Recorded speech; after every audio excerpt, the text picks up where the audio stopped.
When your nervous system feels safe, however, you can approach work from a grounded place. You get clarity, you get creativity, and you can sustain your efforts without collapsing.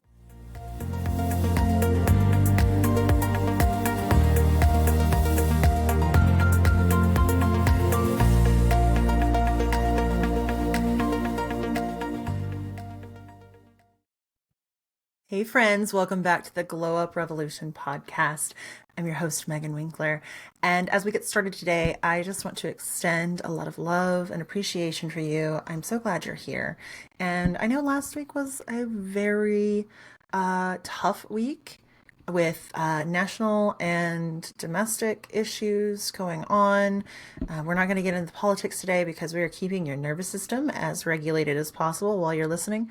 But just know I'm here if you need anything. You know how to reach me. Reach me on Instagram or TikTok at It's Megan Winkler. And you can always email me at hello@meganwinkler.com. So with that said, I want to jump into today's topic, which started with the idea of slow productivity. Now, slow productivity is actually the name of a book. I'm looking at it on my shelf over here. I've not yet read it, so I can't say if it's a good book or not. It was, however, written by, hang on, I wrote it down. Please hold, your call is very important to me. Cal Newport. So, maybe you want to read that. Maybe you just want to listen to what I'm talking about here. There might be some overlap. I don't know. Like I said, I haven't read the book yet, but I did buy it. So, at least that intention is there. Productivity is one of those words, though. And I think that this topic has continued to pop into my mind this week because productivity gets a lot harder when we are under more stress. And I think everyone can agree that the world is under more stress these days. And so we are as well. Productivity needs to be redefined.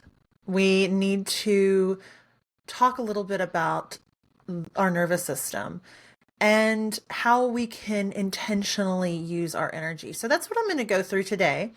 And let's just dive in, right? So productivity is one of those words.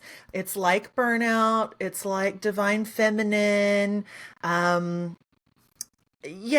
become buzzwords. So let's actually dig into the actual definition. So productivity normally is like the output of your work, right? But what if productivity is actually not about doing more, it's about doing what matters? Because busy is not the same thing as effective. Years and years ago, Mike had a work partner who was larger than life. She was this tiny little person, but I swear her hair was like 3 sizes big for her. She looked like Merida from Brave because she was this like little bitty, she was Southern, not Scottish, but this little bitty Southern woman with like fair skin and this big bright red hair. Anyway, we always joked that she was so busy being busy that she wasn't effective. And a lot of people fall into this, whether it's because they have ADHD or they never learned how to prioritize tasks, or they're in a job where their supervisor is really not good at managing like projects and people and all that. But I really want to make sure that when we're talking about productivity, it's not about the time you put into things. It's not about the effort you put into things. It's about the intention and the energy behind it, right? You can have a jam-packed day and still feel really empty at the end of it because nothing that you had done aligned with your deeper goals. So one of my favorite questions to ask is this task moving me toward the life I want, forward in my life?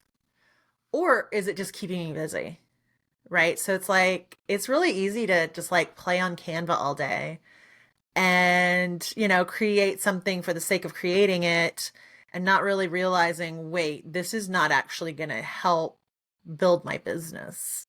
It's just kind of keeping me busy. So as you're moving through your day, especially on those weeks where you feel overwhelmed, ask yourself, is this task moving me forward in the life I want or in the work I want? Or is it just keeping me busy? And I'll tell you something. If you work in a job where your boss is a supportive individual, if you can pinpoint things where it's just busy work and you have a better solution, and here's the key, take the better solution with you. Go talk to your supervisor, your manager, your boss, whoever, and bring forth an option that actually is more productive and uses your energy better than whatever kind of like the busy work is, right? So I always find that it's best if you bring a solution, even if that's not the solution that you go with, then it is to just like essentially complain about the problem, if that makes sense. Because even if you're like being constructive and you're not just complaining to complain and you're not bitching and moaning, you actually like have identified a challenge, it's going to feel like complaining to them just because that's how a lot of bosses can be. So just throwing that out there. So let's talk a little bit about the nervous system factor in productivity. So sustainable productivity, intentional productivity, slow productivity, it's not possible if your nervous system is in constant overdrive. And it's really easy to be in overdrive right now. When we are in fight, flight, or freeze, or fawn, it can look like hustle, but it's unsustainable, right? So when we're in fight, flight, or fawn, we are just kind of fighting for our lives in the tasks we're doing. And that's when you end up exhausted. That's when you end up burnout. And that's when you end up disconnected from yourself. And you probably know by now that when you're disconnected from yourself, that is a big stumbling block on the path to burnout.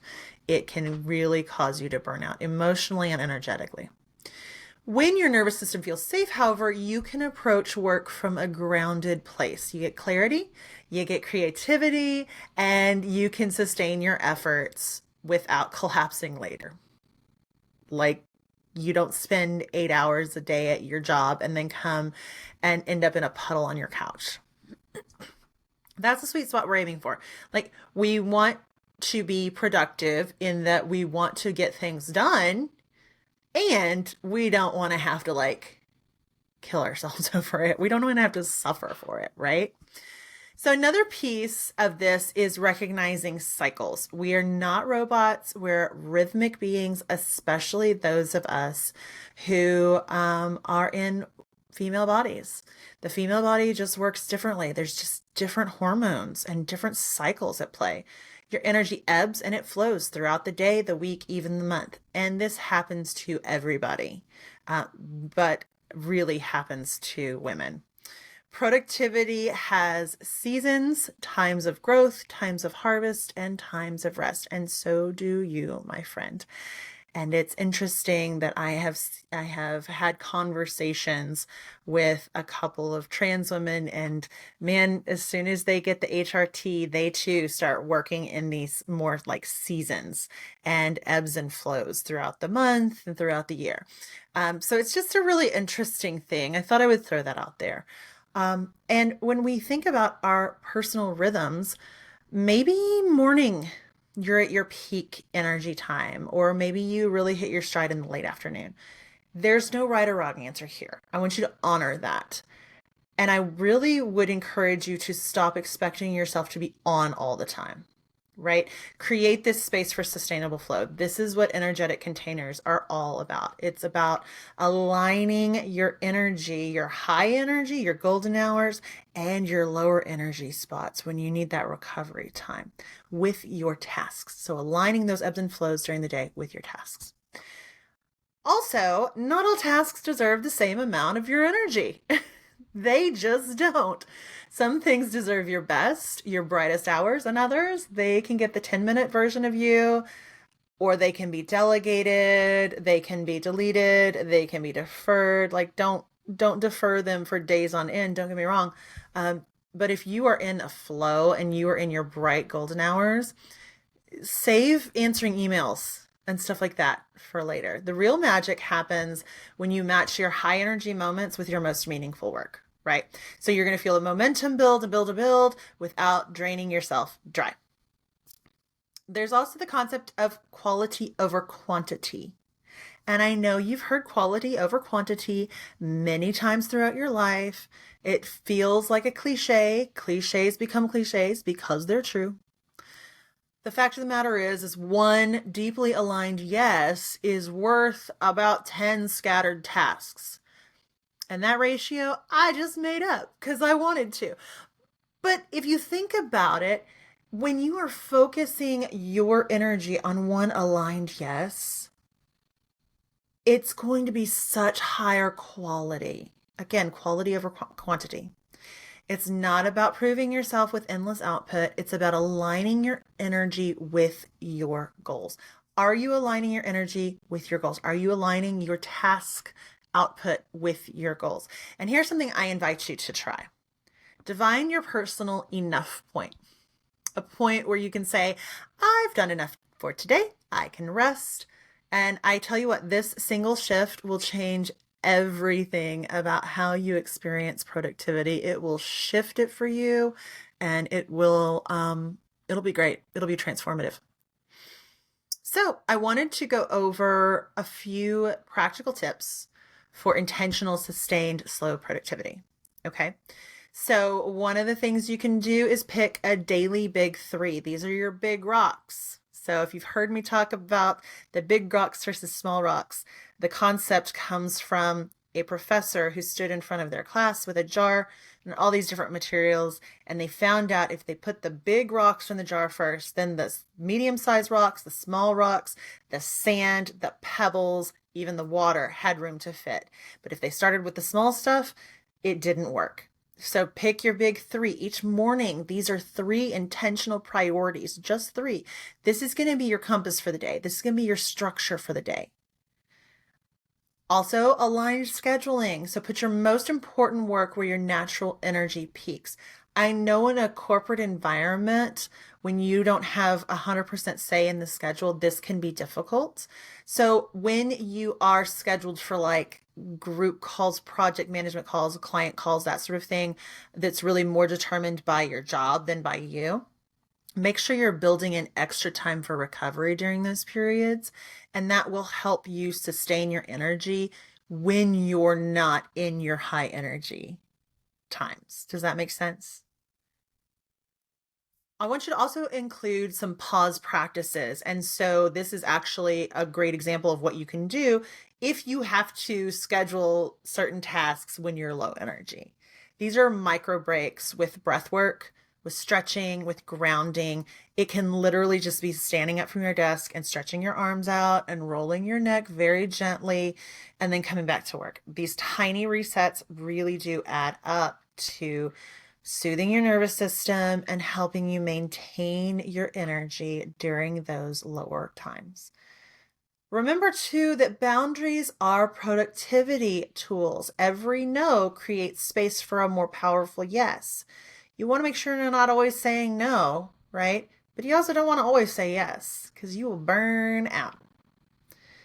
Start doing some weekly check-ins with yourself, like Friday afternoon, when nobody really wants to work anyway. Just jot down a couple of things. What worked, what drained you, what you can shift. Write down a win, like write down something that was really cool. And then make sure you're also celebrating your completion. A lot of times we focus on what we have to do, what we don't have. Our nervous system is built to recognize where we're lacking, to recognize threats, that sort of thing. We have to intentionally say, I completed this. I did this. We need to celebrate this. I actually run like a 2 days a week networking group in a larger community that I'm in. And on Mondays is our check-in day, our task day, our setting goals day. And then Thursday is our celebration day. So literally we show up on Thursdays and we celebrate. We celebrate what we've done. We've celebrated moments of alignment. We're celebrating what's coming up for the weekend. Celebration is so important to help you keep your energy, your emotions, your empathy all running the way they need to so that you can be a happier and mentally healthier person. Intentional, sustainable productivity is not about doing less forever. It's about finding a rhythm that supports your energy and your values. And when you do, then you'll be able to do more. I have a few people in my life that are like, how do you do everything? I am super aligned in what I'm doing.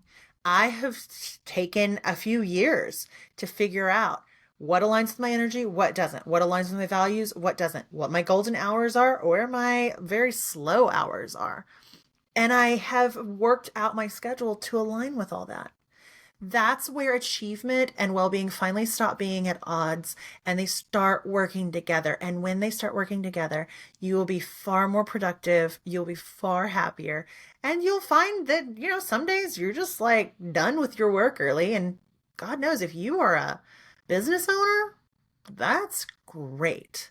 So, next time you feel the pressure to go, go, go, I invite you to pause, stop, ask yourself, is this aligned? Is this sustainable? Is this moving me toward the life I actually want? That's productivity that lasts. Thank you so much for joining me today. If this episode resonated with you, please share it with a friend who's ready to ditch the hustle and step into a more sustainable way of working. As always, you can find me on Instagram and TikTok at It's Megan Winkler. And please swing by Patreon. It's the Glow Up Circle. And come join for free, or you can select a number of tiers there. And I really, really thank you for your support in helping me be a content creator as well as a coach and energy guide. If you have any questions, if you have a topic that you would like me to talk about here on the podcast, feel free to reach out to me at hello@meganwinkler.com. And as always, you can check out meganwinkler.com for all of my current services and upcoming offerings. I'm so glad you're here. Thank you so much yet again. May your week be sustainable. May it be filled with great moments, high energy. Stay hydrated, stay safe, and as always, stay magical. Bye.